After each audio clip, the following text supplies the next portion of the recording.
सत्संग के लिए। सबसे छोटी अवस्था के हैं सूत जी महाराज, सबसे छोटी अवस्था। शौनक ऋषि की अवस्था सूत जी से कहीं ज्यादा है, फिर भी सूत जी महाराज एक उच्च आसन में विराजमान हैं और सभी ऋषि उनसे नीचे आसन में बैठ करके प्रभु की चर्चा को सुनना चाहते हैं, भक्ति ज्ञान वैराग्य के चरित्र को सुनना चाहते हैं, सत्संग करना चाहते हैं। बहुत सी जगह तो हमने देखा महाराज जी, कभी कभी ऐसा भी सुनने को आ जाता है ग्रामीण अंचल में, भाई जिसके पास जितनी सोच होगी वही से ही बात बोलेगा। कई जगह कई आचार्य हमारे साथ बैठने को तैयार नहीं है, वो कहते हैं आप मंच में और हम नीचे माला लेकर। तो हमने कहा भाई तुम हमारे ऊपर एक तखत रखो और क्या भाई, इससे ज्यादा और क्या कहेंगे। जय में मन प्रसन्न हो जाए वही कर, बैठे तो भाग गए कई लोग। सत्य घटना कहूंगा, इस मंच से बैठ करके आपको ऐसी बात नहीं कहूंगा, प्रामाणिकता के साथ कहूंगा। आप पूछ भी सकते हैं, कई लोग स्थान छोड़कर भाग गए। क्यों? क्योंकि आज का बालक ऊपर बैठ के कथा कहेगा और हम 50, 55, 60 वाले माला लेकर नीचे बैठे, ये हमारे शान के खिलाफ। भैया हमने तो नहीं रोका कि तुम कथा न कहो, कर लेते आप ही कथा, हम बैठ जाते, हमने तो नहीं कहा। ज्ञान प्रधान है, आपके अंदर योग्यता हो आप बैठ जाओ। शास्त्र कहता है, हमारा शास्त्रों में ऐसा उल्लेख है, आयुर्वृद्धा बल वृद्धा धन वृद्धा तथैव च ते सर्वेऽपि ज्ञान वृद्धाश्च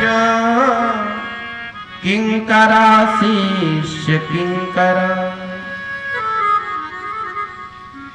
शास्त्र में ऐसा उल्लेख है, आयुर्वृद्धा आयु में कोई बड़ा हो, धन वृद्धा धन में कोई बड़ा हो, बल वृद्धा तथैव च बल में भी कोई आपसे बलवान हो सकता है, बड़ा हो सकता है।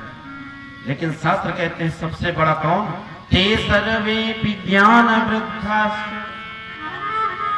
इन सब में जो ज्ञान में बड़ा है वह सबसे बड़ा है। ज्ञान की पूजा है, ज्ञानवान होगा तो अपने आप में ऊपर बैठेगा ही, कथा सुनाएगा ही, बोलेगा ही, प्रभु चर्चा करेगा ही। तो सूत जी महाराज आयु में छोटे हैं लेकिन ज्ञान में बड़े हैं, इसीलिए 88,000 ऋषियों के समुदाय के मध्य एक उच्च आसन में बैठ करके कथा बोल रहे हैं और सभी ऋषि श्रवण करते हैं। अब सूत जी जैसे कथा कहने वाले ब्रह्मज्ञानी और शौनक जी जैसे हरि की कथा को सुनने वाले चतुर बहुत कमे मिलेंगे, तभी तो ये ऐसी कथा गंगा प्रवाहित हुई। भाई जब तक श्रोता अच्छे नहीं होंगे तो वक्ता कथा नहीं बोलेंगे।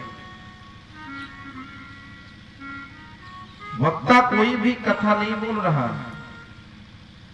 श्रोता कथा बुलवा लेते हैं। श्रोताओं का समुदाय जब वक्ता देखता है तो अपने आप कथा में आनंद आने लगता है, फिर 3 घंटे नहीं चाहे 5 घंटे बैठा ले रहो, तो वक्ता को भी ये लगता है कि नहीं श्रुति श्रोता हैं, समझ रहे हैं, उनके भाव निर्मल हैं, तो कथा हम और सुनाते हैं। कथा में आनंद और कथा में रोचकता तभी आती है जब अच्छे श्रोता मिल जाते हैं। तो शौनक जी महाराज भगवान के चरणों में अनन्य भक्ति है, हृदय में उनके 88,000 ऋषियों का प्रतिनिधित्व करते हुए खड़े होकर के हाथ जोड़ करके प्रश्न पूछ रहे हैं। क्या प्रश्न पूछा है? अज्ञान ध्वांत विध्वंस कोटि सूर्य समप्रभ सूताख्या हि कथा सारं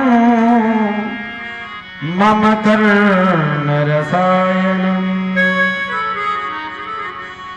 भक्ति ज्ञान विरागाप्तो विवेको वर्धते महान् माया मोह निराशस्य वैष्णवे क्रियते कथम। इहि घोरे कलौ प्रायः जीवाश्च सुरतांगतः क्लेशाक्रान्तस्य गतस्यैव शोधने किं परायणः। प्रश्न पूछा है सौनक जी ने। अज्ञान ध्वांत विध्वंस कोटि सूर्य समप्रभ। कथा इसलिए विस्तार पूर्वक कह रहे हैं कि खूब समय है, आराम से कथा हो जाए। ठाकुर जी की कितनी बड़ी कृपा है महाराज जी की हमारे ऊपर, और आप सबका अनुग्रह है कि कभी लालायित होते थे कि 7 दिन कुछ कहने का अवसर मिलेगा, प्रभु ने कृपा कर दी 9 दिन तक कहो। 7 दिन के लिए लालायित थे, 9 दिन तक बोलो आराम। श्री शौनक ऋषि कह रहे हैं कि हे सूत जी, अज्ञान ध्वांत विध्वंस, अज्ञानता के अंधकार को दूर करने के लिए ज्ञान रूपी सूर्य का प्रकाश आपके पास है। ज्ञान रूपी सूर्य का प्रकाश आपके पास है। जिस प्रकार से सूर्य के उदय होने पर रात्रि का अंधेरा दूर हो जाता है, निकल जाता है, अपने आप हट जाता है,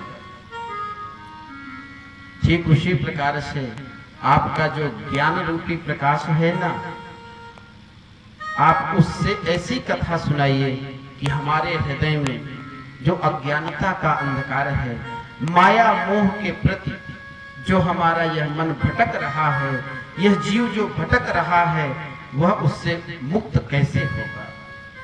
ऐसी कथा सुनाइए जो कर्ण को प्रिय हो, कानों को प्रिय भी हो, और भक्ति और ज्ञान को बढ़ाए। भक्ति ज्ञान की चर्चा हो, जिसे हृदय में भक्ति का उदय हो, ज्ञान का उदय हो, वैराग्य की जागृति हो। ऐसी कथा सुनाइए। क्यों ऐसी कथा सुनाइए? क्योंकि कलयुग चल रहा है। प्रश्न पूछा है ये कलयुग के,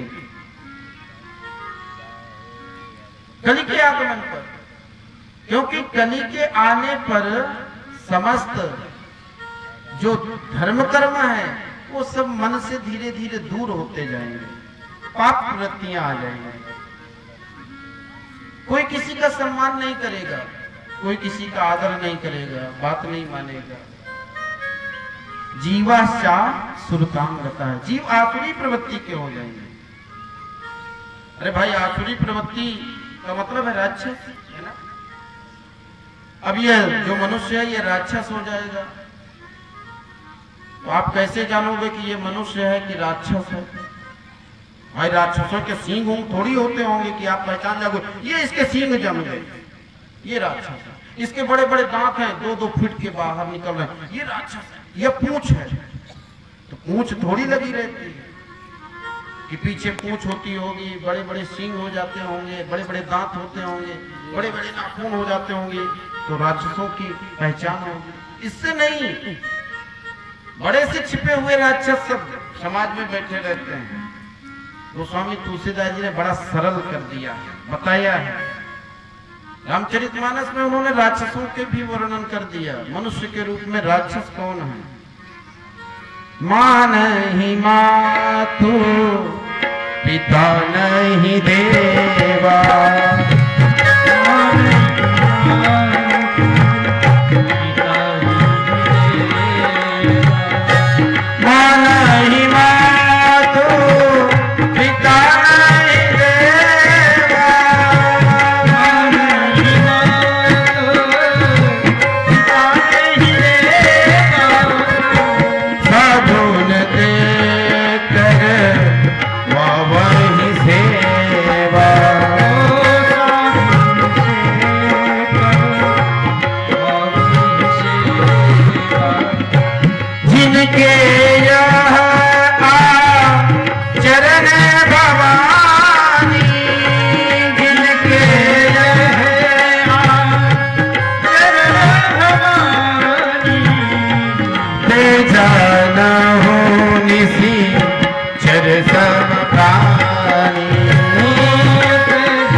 कितना सरल कर दिया। अब तो पहचान लोगे आप लोग। हाँ, इतनों में अगर इससे सरल कोई परिभाषा हो जाए तो फिर बताइए। गोस्वामी तुलसीदास जी ने इसीलिए तो नाना पुराण निगमागम सम्मतम यत् रामायणे निगदितो क्वचिदन्यतोपि।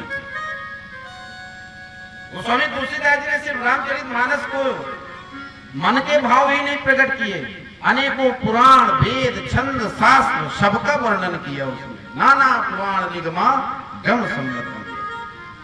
रामचरितमानस कोई साधारण ग्रंथ नहीं है। रामचरितमानस तो जीने की कला है।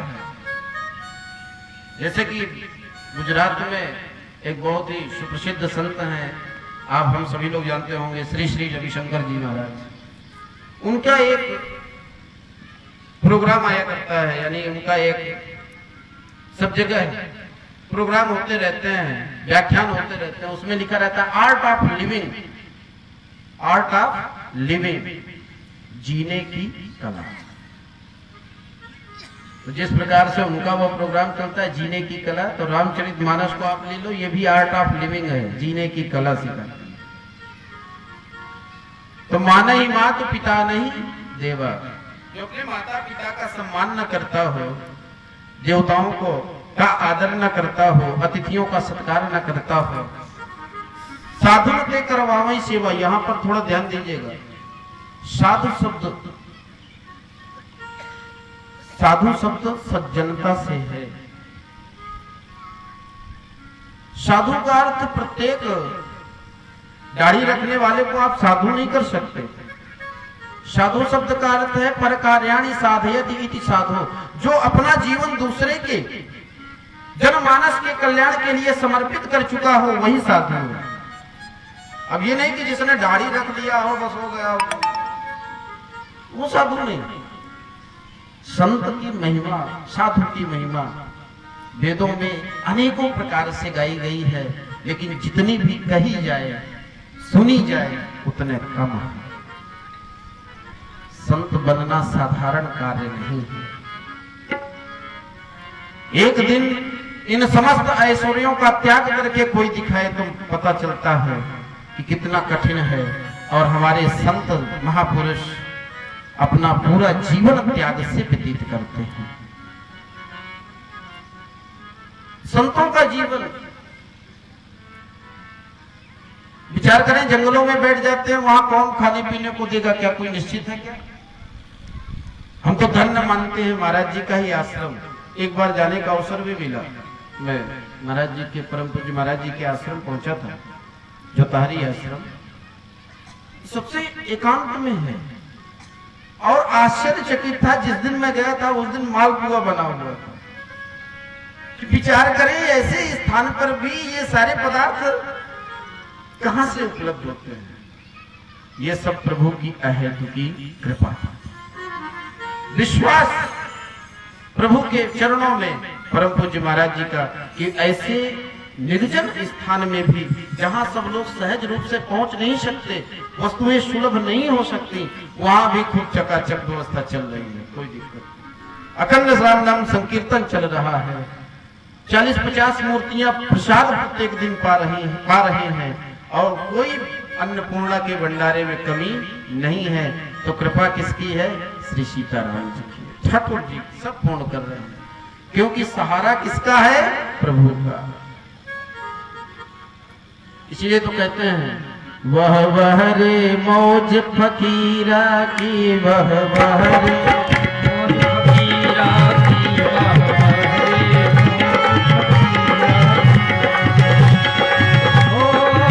कभी चबाए चना चबेना, कभी चबाए चना चबेना, कभी लपट के जिया।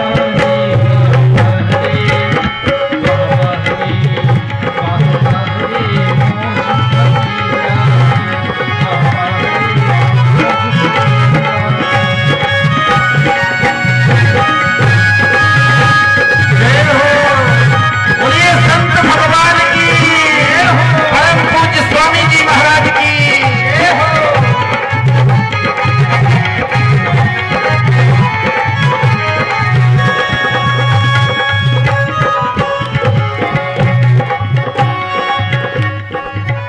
संतों का जीवन प्रभु के चरणों में की भक्ति में ही व्यतीत होता है।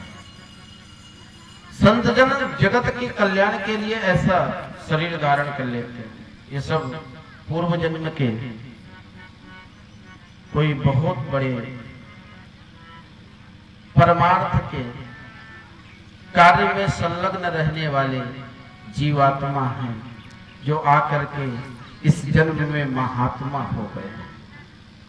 ये बहुत बड़े पुण्यात्मा हैं जो इस जन्म में मनुष्य का शरीर धारण करके महात्मा का चोला धारण कर रखा है।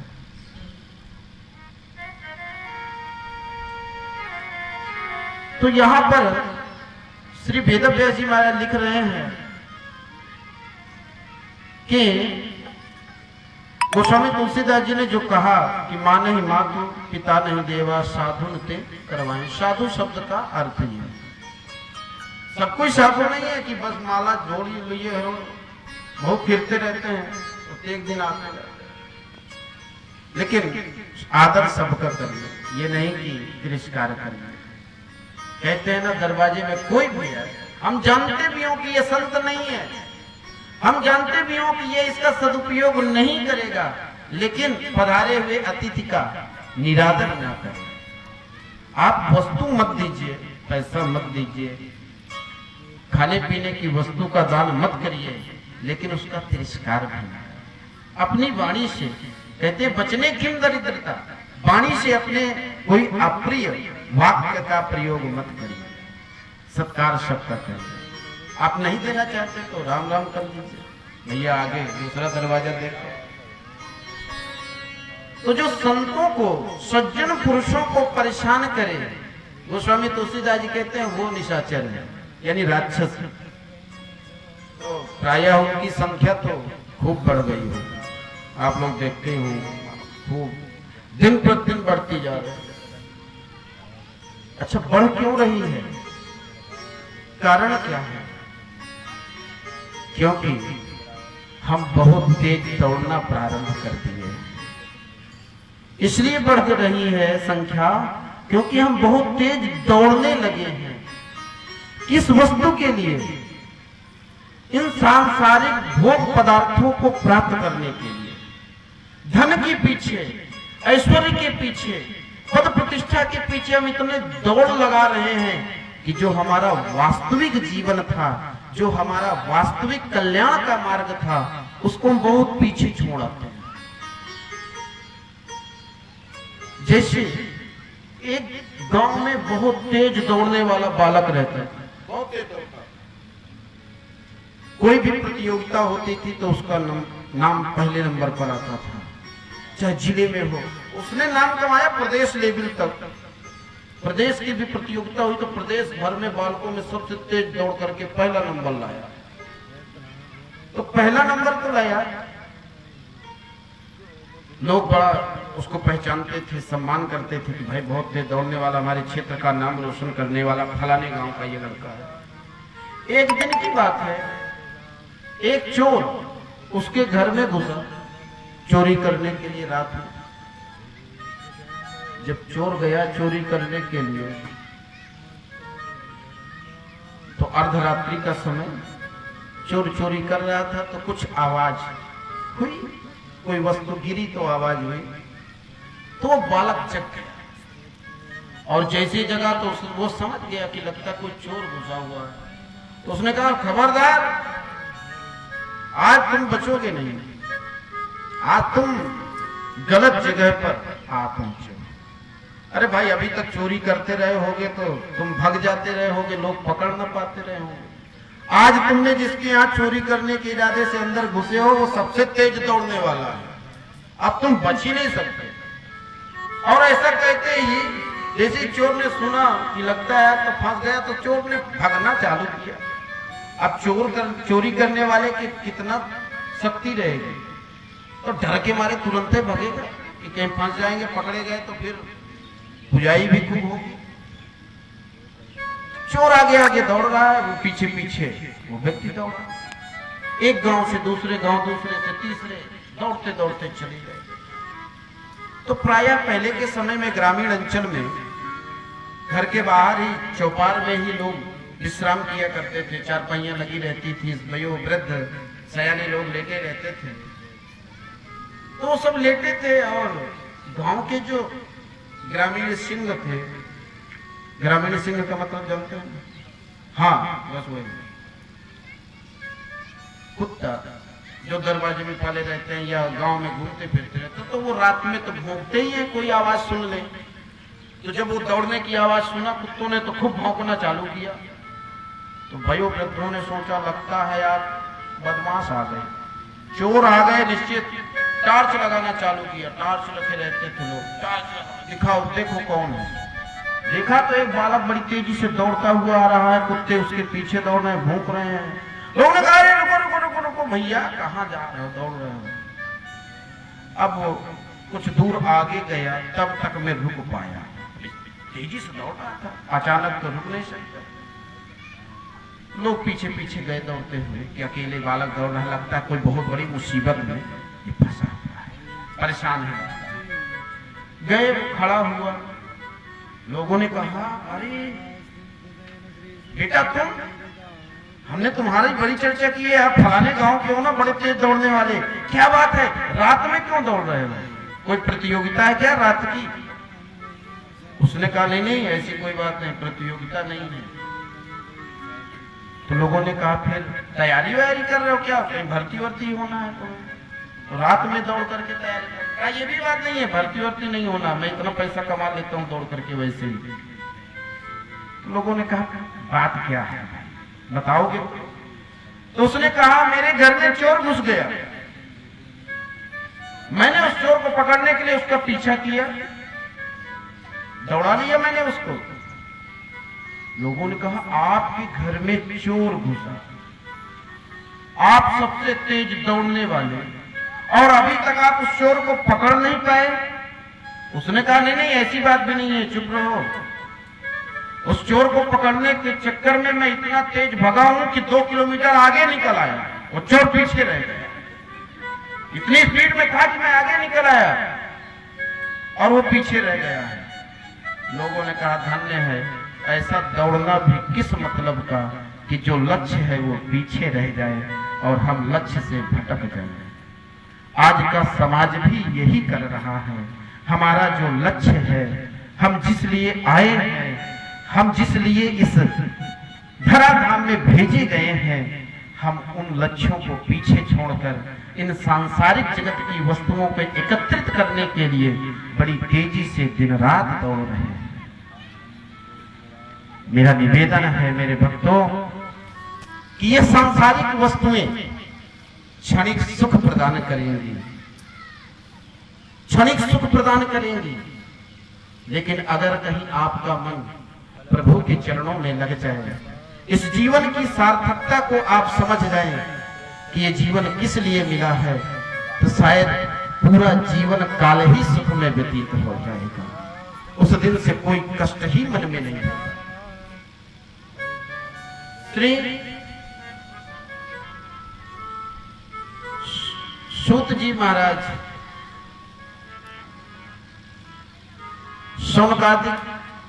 सौनक जी के प्रश्न जो सौनक जी ने पूछा है उसका उत्तर देने के लिए बड़े प्रसन्न हुए। सुनकर के प्रश्न को ही सुना जाए कि इतना सुंदर प्रश्न पूछा, इतनी चतुराई भरी वाणी से कि सब कुछ बताना ही पड़ेगा। भाई भक्ति ज्ञान विराग की भी चर्चा हो, अज्ञानता का अंधकार जो हृदय में है वो भी दूर हो जाए, और कलयुग से बचने की का उपाय भी बता, क्योंकि इस कली के आने पर धर्म कर्म सब पीछे होता जा रहा है, लुप्त प्राय हो रहा है। श्री सूत जी महाराज बड़े गदगद हुए और हाथ जोड़ करके समस्त ऋषि